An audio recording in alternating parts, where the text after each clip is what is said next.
Right now, your brain is doing something it was never designed to do. It's processing more information in a single day than most humans throughout history encountered in an entire lifetime.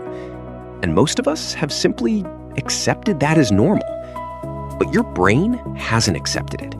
Your brain is still running on hardware built for a completely different world. And the gap between what that hardware was designed for and what we're asking it to do every single day may be quietly costing you more than you realize. Researchers estimating daily information exposure have suggested the average person now encounters the equivalent of roughly 34 gigabytes of information per day, much of it fragmented, competing, and low resolution. For comparison, a single novel is roughly 1 to 2 megabytes.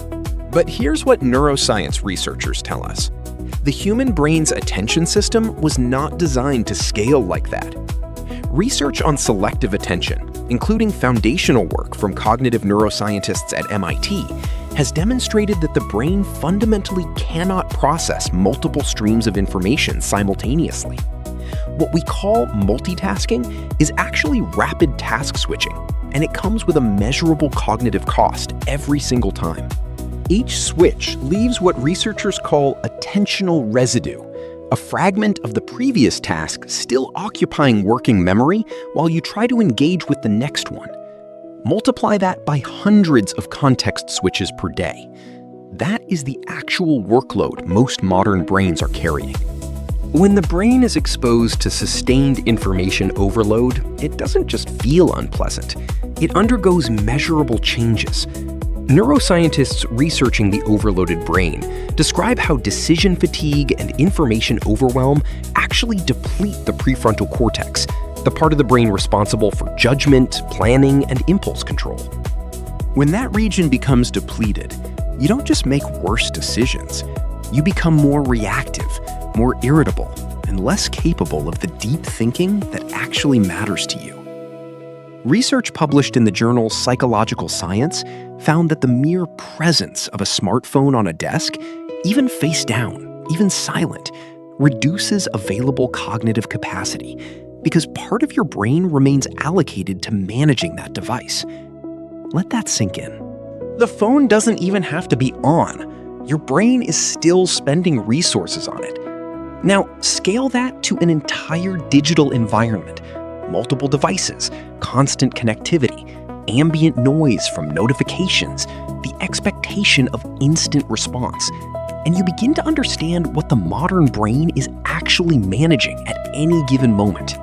There's another dimension to this that makes it harder to simply stop. The information environment most of us live in was not designed with your neurological health in mind.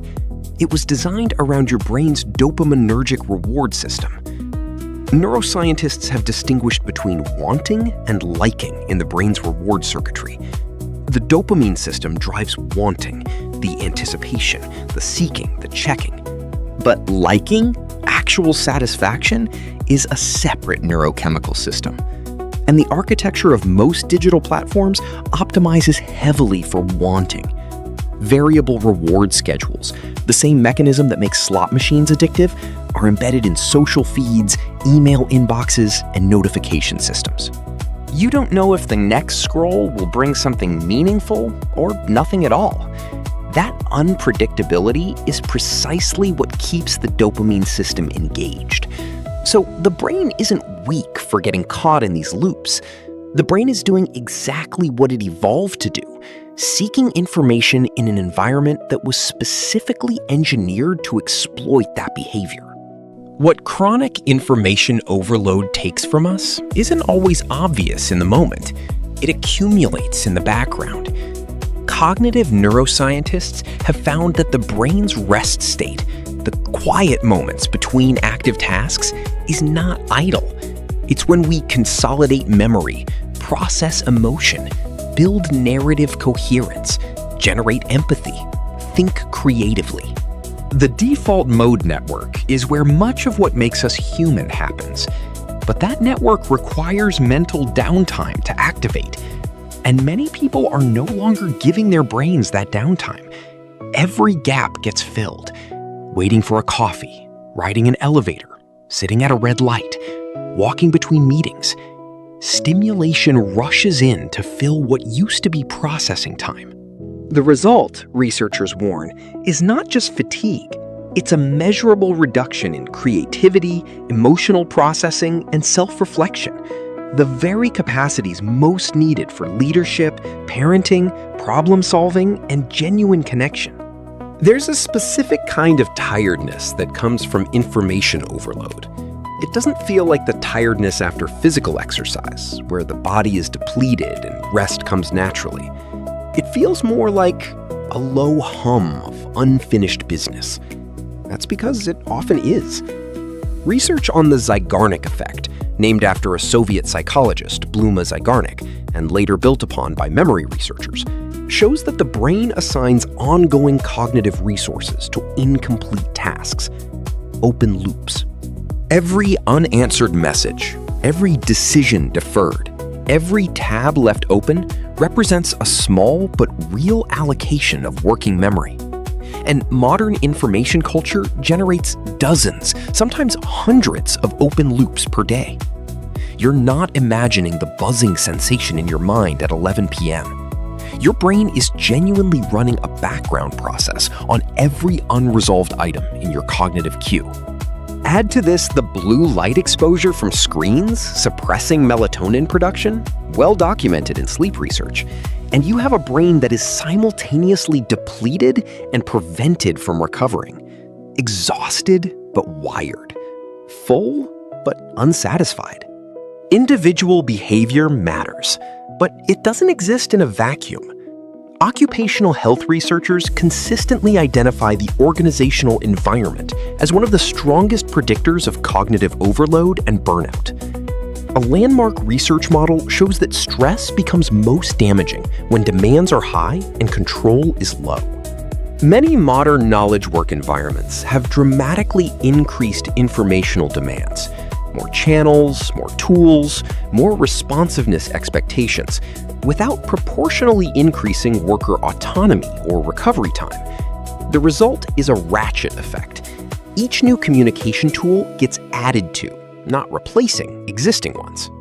Email didn't replace meetings. Slack didn't replace email. Video calls didn't replace Slack. Every layer adds to the cognitive surface area a person must manage every day. And without deliberate organizational norms around response expectations, downtime, and information hygiene, individual willpower cannot hold that back indefinitely. Here is the part most people skip past. The research on cognitive recovery is clear. The brain responds to structured, protected recovery time. Not just sleep, though sleep is foundational, but deliberate breaks from information exposure.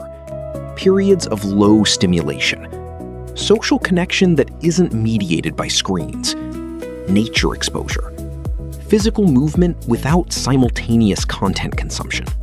And many workplaces and health plans already include resources designed to support exactly this: mental health coverage, employee assistance programs, coaching for stress and cognitive overwhelm, mindfulness and recovery tools, flexible work provisions, behavioral health on-site support.